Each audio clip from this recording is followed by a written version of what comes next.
തിരുവനന്തപുരം കണ്ട ഏറ്റവും നല്ല മേയറായ VK പ്രസാദ് എന്ന തേങ്ങ എന്ന് പറയണമെന്ന് എനിക്ക് തോന്നി അവിടെ ഇരുന്നുകൊണ്ട്. കാരണം നമുക്കിപ്രാവശ്യം നേടിയിരിക്കണം. ഇപ്പം ഇരിക്കുന്ന 10 വിജിലൻസ് എൻക്വയറിയുടെ പുറത്ത് ഞാൻ ഉറപ്പ് നൽകുന്നു, ഞാൻ MLA ആയാൽ ഭാരതീയ ജനതാ പാർട്ടിയുടെ ഭരണം പിടിച്ചിട്ട് 30 വിജിലൻസ് എൻക്വയറി കൂടിയാക്കേണ്ടി വരും. അത്രയും വിട്ടിട്ടമാണ് അയാൾ ഇതിനകത്ത് എഴുതി വെച്ചിട്ട്. ഞങ്ങൾക്ക് എവിടെ നിന്ന് കിട്ടി 1750 കോടി രൂപ? അത് എക്സ്പ്ലെയിൻ ചെയ്യുമോ ആദ്യം എന്ന് പറഞ്ഞിട്ട് ഞാൻ അങ്ങ് പോകും. അവർക്ക് പേടിയാണ്. രണ്ടുപേരും വന്നില്ല. LDF സ്ഥാനാർത്ഥി വന്നില്ല, UDF സ്ഥാനാർത്ഥി വന്നില്ല. കാരണം എൻ്റെ കൂടെ നിൽക്കാനായിട്ട് അവർക്ക് ധൈര്യമില്ല. പ്രസംഗിച്ച് നിൽക്കാൻ അവർക്ക് പറ്റുന്ന ഓറഞ്ച് ലഡു, ചുവപ്പ്, പച്ച കളറൊക്കെയുള്ള ലഡു, ഇങ്ങനെ നീല ഉണ്ടല്ലേ. ഇന്ന് നമുക്കിനി നോക്കുമ്പോൾ കുറച്ച് സമയം കൂടെ ബാക്കിയുള്ളൂ എന്നുള്ളൊരു വലിയ ഒരു ഭീതി മനസ്സിൽ കിടക്കുന്ന ഒരു സമയമാണ്.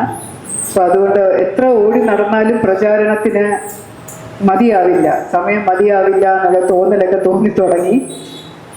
കൂടാതെ പല സ്ഥലത്ത് വെച്ചും ഒരു സമയം എന്തോ ലാഗ് ചെയ്തു പോകുന്നതായിട്ട് തോന്നുന്നുണ്ട്. നമ്മൾ കൃത്യമായിട്ട് പ്ലാൻ ചെയ്ത ഒരു പ്രോഗ്രാം മുന്നോട്ട് പോകുമ്പോൾ പലയിടത്ത് പോകുമ്പോഴും അതിനുള്ള ഒരു അവസരം പറ്റുന്നില്ല. ഇപ്പം നമ്മുടെ പ്രശ്നമല്ല. ഇന്ന് രാവിലെ 10 മണിക്ക് വൈസ്മെൻസ് എന്ന് പറഞ്ഞിട്ടൊരു ഓർഗനൈസേഷൻ മീറ്റ് ദ കാൻഡിഡേറ്റ്സ് എന്ന് പറഞ്ഞ 3 കാൻഡിഡേറ്റിനെയും കൂടെ പൊതുജനത്തിന് മുന്നിൽ പരിചയപ്പെടുത്തുന്ന ഒരു നല്ല പരിപാടി അറേഞ്ച് ചെയ്തിരുന്നു. അപ്പോൾ മീറ്റ് ദ കാൻഡിഡേറ്റ്സ് എന്ന് പറഞ്ഞു കഴിഞ്ഞാൽ 3 കാൻഡിഡേറ്റും വേദിയിലുണ്ടാവും. അപ്പോൾ ആ 3 പേരുടെയും മാറ്റുരയ്ക്കുന്ന ഒരു പരിപാടിയാണ്. 3 കാൻഡിഡേറ്റ്സും അങ്ങോട്ടും ഇങ്ങോട്ടും അവർ ചെയ്യാൻ ഉദ്ദേശിക്കുന്നത് പറയുന്നു, ഓഡിയൻസിൽ നിന്ന് അവരോട് ചോദ്യം ചോദിക്കുന്നു. അങ്ങനെയുള്ള ഒരു പരിപാടിയാണ് നടക്കേണ്ടിയിരുന്നത്. പക്ഷെ 10 മണിക്ക് വിളിച്ച് പറഞ്ഞ് മറ്റൊരു 2 പേരും ലേറ്റ് ആവും, അതുകൊണ്ട് മാഡം 11 മണിക്ക് വന്നാൽ മതി എന്ന് പറഞ്ഞാൽ മതി. എനിക്ക് പറ്റില്ല, 11 മണിക്ക് എനിക്ക് വേറൊരു പരിപാടി ഉണ്ട്. ഞാൻ അവിടെ 10:45 10:45 ആകുമ്പോൾ എത്തും. അവർ വന്നാലും ഇല്ലെങ്കിലും നമുക്ക് തുടങ്ങണം എന്ന് പറഞ്ഞു. അങ്ങനെ ഞാനവിടെ 10:45 എത്തി. അപ്പോൾ പറഞ്ഞില്ല 10:45 പ്രശാന്ത് വരും, വന്നോളൂ, LDFന്റെ സ്ഥാനാർത്ഥി വരും, മാഡം വന്നോളൂ എന്ന് പറഞ്ഞു. അങ്ങനെ ഞാൻ അവിടെ ചെന്ന് പ്രസംഗിച്ച് തീരുന്നത് വരെ LDF സ്ഥാനാർത്ഥി വന്നില്ല. അവർക്ക് പേടിയാണ്. രണ്ടുപേരും വന്നില്ല. LDF സ്ഥാനാർത്ഥി വന്നില്ല, UDF സ്ഥാനാർത്ഥി വന്നില്ല. കാരണം എൻ്റെ കൂടെ നിൽക്കാനായിട്ട് അവർക്ക് ധൈര്യമില്ല. പ്രസംഗിച്ച് നിൽക്കാൻ അവർക്ക് പറ്റുന്ന ഞാൻ പ്രസംഗിച്ച് കഴിഞ്ഞ് അവിടെ നിന്ന് ഇറങ്ങിയ സമയത്ത് അവിടെ ഇരുന്ന് ആരോ ഫോൺ വിളിച്ച് പറഞ്ഞിട്ടുണ്ട്. ആളെ മുക്കിനെങ്ങാണ്ട് നിൽപ്പുണ്ടായിരുന്നു. പറഞ്ഞ് മാഡം പ്രസംഗിച്ച് ഇറങ്ങുന്നതെന്ന് പറഞ്ഞപ്പോൾ ആളെ കയറി വന്നു. അപ്പോൾ അതുകൊണ്ട് കൈ കൊടുത്ത ശരി എന്ന് പറഞ്ഞ് ഇറങ്ങി ഞാനിങ്ങ് പോന്നു. അപ്പോൾ അവിടെയുള്ള സംഘാടകർക്കൊക്കെ വലിയ ബുദ്ധിമുട്ടായി. കാരണം ജേക്കബ് ജോർജ് എന്ന് പറയുന്നത് വളരെ പ്രശസ്തമായിട്ടുള്ളൊരു പത്രപ്രവർത്തകനാണ്, ഇതിൻ്റെ മോഡറേറ്റർ ആയിരുന്നു. അപ്പോൾ അദ്ദേഹം ഭാവിയിൽ വിഭാവന ചെയ്തതുപോലൊന്നും പ്രോഗ്രാം നടന്നില്ല. ഞാൻ അവിടെ ചെന്ന് പ്രസംഗിച്ചു, കുറേ പേര് ചോദ്യം ചോദിച്ചു, അതിന് ഞാൻ മറുപടി പറഞ്ഞു, കുറേ കയ്യടി കിട്ടി, ഞാൻ ഇറങ്ങി പോന്നു. അത് മീറ്റ് ദ കാൻഡിഡേറ്റ് ഒന്നും ആവില്ല, അത് ഒരു കാൻഡിഡേറ്റിനെ മീറ്റ് ചെയ്യുന്നു, അത്രേ ഉള്ളൂ. മീറ്റ് ദ കാൻഡിഡേറ്റ്സ് എന്ന് പറഞ്ഞ് എല്ലാവരുമായിട്ട് മീറ്റ് ചെയ്യുന്ന അങ്ങനെ ഒരു പ്രോഗ്രാം അല്ല അവർ അറേഞ്ച് ചെയ്തിരുന്നത്.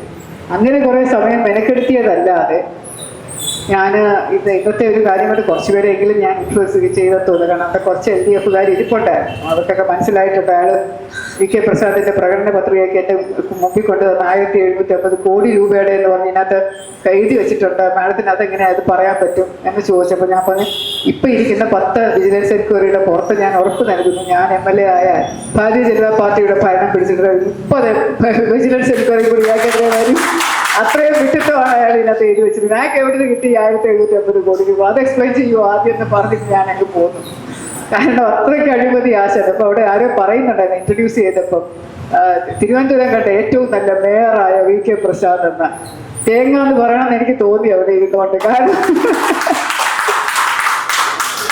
നമ്മൾ ഇപ്പോഴത്തെ മേയറാണ് തിരുവനന്തപുരം കണ്ട അഡ്വക്കേറ്റ് VV രാജേഷാണ് തിരുവനന്തപുരം ഇതേവരെ കണ്ടിട്ടുള്ള ഏറ്റവും നല്ല മേയർ. യാതൊരു സംശയമില്ലാതെ ജനങ്ങൾ പറയുമ്പോൾ അവിടെ കമ്മികളിരുന്ന് എന്തെങ്കിലും പറഞ്ഞിട്ട് കാര്യമുണ്ടോ? അപ്പൊ ജനം പറയുന്നത് നമ്മൾ ഉൾക്കൊള്ളുക. അവർ പറയുന്നുണ്ട്, അവർക്ക് മതിയായി ഇത് പറയുന്നുണ്ട്, എല്ലാവരും ഇപ്പൊ കൂടെ നിൽപ്പുണ്ട്. അതോടൊപ്പം നിങ്ങൾ തരുന്ന AJP തരുന്ന നിങ്ങളുടെ പിന്തുണ എന്ന് പറയുന്നത് എനിക്ക് വലിയ മതിക്കാനാവാത്തതാണ്. Thank you so much.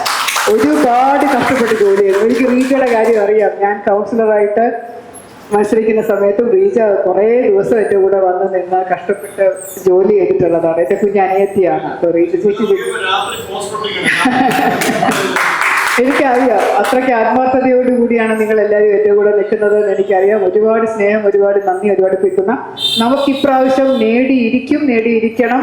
തീർച്ചയായിട്ടും ഇവിടെ LDA സ്ഥാനാർത്ഥി ജയിച്ച് വരണം. അത് ഉറപ്പായിട്ട് വട്ടിയൂർക്കാവിന് കേന്ദ്രം ഉറ്റുനോക്കുന്ന ഒരു നിയോജക മണ്ഡലമാണ്. വളരെ ആകാംക്ഷയോടുകൂടി നമ്മുടെ കേന്ദ്ര നേതൃത്വം, സംസ്ഥാന നേതൃത്വം, ഇവിടുത്തെ ജനങ്ങൾ, കേരളത്തിലെ ജനങ്ങളൊക്കെ ഉറ്റുനോക്കുന്ന ഒരു നിയോജക മണ്ഡലം. നിങ്ങൾ കണ്ടിട്ടുണ്ടാവുമല്ലോ, ഏത് പത്രവാർത്ത വന്നാലും ആദ്യം വട്ടിയൂർക്കാവിൽ ത്രികോണ മത്സരം, വട്ടിയൂർക്കാവിൽ തീപ്പൊരി എന്നൊക്കെ പറഞ്ഞാണ് പറയുന്നത്. അപ്പം വളരെ ആകാംക്ഷയോടുകൂടി കാത്തിരിക്കുന്നതാണെങ്കിൽ നമുക്കത് തീർച്ചയായിട്ടും നേടിയെടുക്കാനാവും എന്നുള്ളത് നല്ല ശുഭപ്രതീക്ഷയുണ്ട്.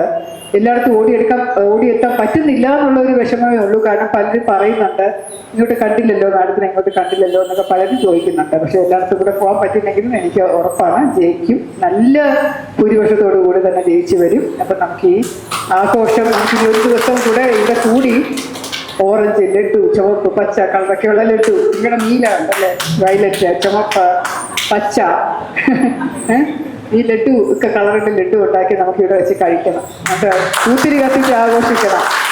ഏറ്റല്ലോ. Thank you so much. Thank U.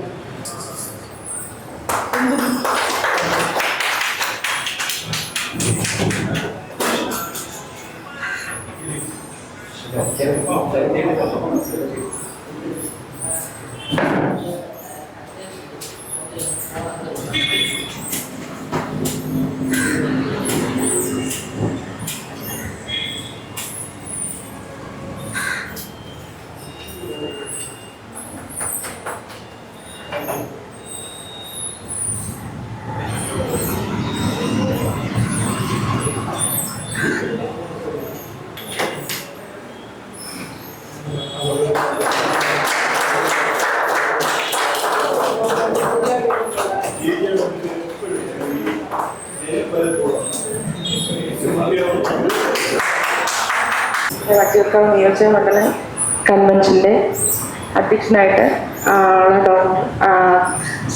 Advocate Shivaprasad ji, ബഹുമാനനായ സംസ്ഥാന പ്രസിഡന്റ് അരുൺജി, അതുപോലെ നമ്മുടെ ഉദ്ഘാടകയായിട്ട് നമ്മുടെ ബഹുമാനനായ ആദരണീയ വട്ടിയൂർക്കാവിൻ്റെ കരുത്തായ സ്ഥാനാർത്ഥി ശ്രീലേഖ മേഡമായിരുന്നു.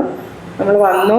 ഇനി നമുക്കുള്ളത്, എനിക്ക് വേറൊന്നും പറയാനില്ല. ഇവിടെ ഇരിക്കുന്ന നമ്മളെല്ലാം പ്രവർത്തകരാണ്, പുറത്തുനിന്നുള്ള ആരുമില്ല. നമുക്ക് ഇനിയുള്ള ദിവസം ആ വിജയത്തിന് വേണ്ടിയിട്ട് ഒരുമിച്ച് മുന്നോട്ടേക്ക് ഇറങ്ങാം. അത്രമാത്രമേ എനിക്ക് പറയാനുള്ളൂ. നന്ദി, നമസ്കാരം. 6000 രൂപയ്ക്ക് വാടകയ്ക്ക് എടുത്തിരുന്നത് ഇത് തന്നെയാണ് ഞാൻ പറയുന്നത്. പക്ഷെ ഇതിലിപ്പം നമ്മളുടെ LDA ഗവൺമെന്റ് ആണ് അവിടെ വന്നതുകൊണ്ട് ഇത് പുറത്തറിഞ്ഞു. പക്ഷേ കോൺഗ്രസ് ആണ് വന്നിരുന്നെങ്കിൽ അവരും ഇതേപോലെ 6000 വാങ്ങിക്കുമായിരുന്നു. പ്രതിപക്ഷം LDF ആണ്, അതുകൊണ്ട് ഇതൊരു അഡ്ജസ്റ്റ്മെന്റിൽ പോകുമായിരുന്നു. അതാണ് അങ്ങനെയുള്ള ഒരു കാര്യമാണ് മാറണം എന്ന് നമ്മൾ പറയുന്നത്. അങ്ങനെ ഒരു മാറ്റം ഉണ്ടാകാൻ വേണ്ടി നമുക്ക് ഇനി നിയമസഭയിൽ നമ്മുടെ LDA പ്രതിനിധികൾ വേണമെന്ന് പറഞ്ഞുകൊണ്ട് എൻ്റെ വാക്കുകൾ നിർത്തുന്നു. ശ്രീലേഖ മേഡത്തിനെ വൻ ഭൂരിപക്ഷത്തിൽ വിജയിപ്പിക്കണം എന്ന് അഭ്യർത്ഥിച്ചുകൊണ്ട് നിർത്തുന്നു. നമസ്കാരം.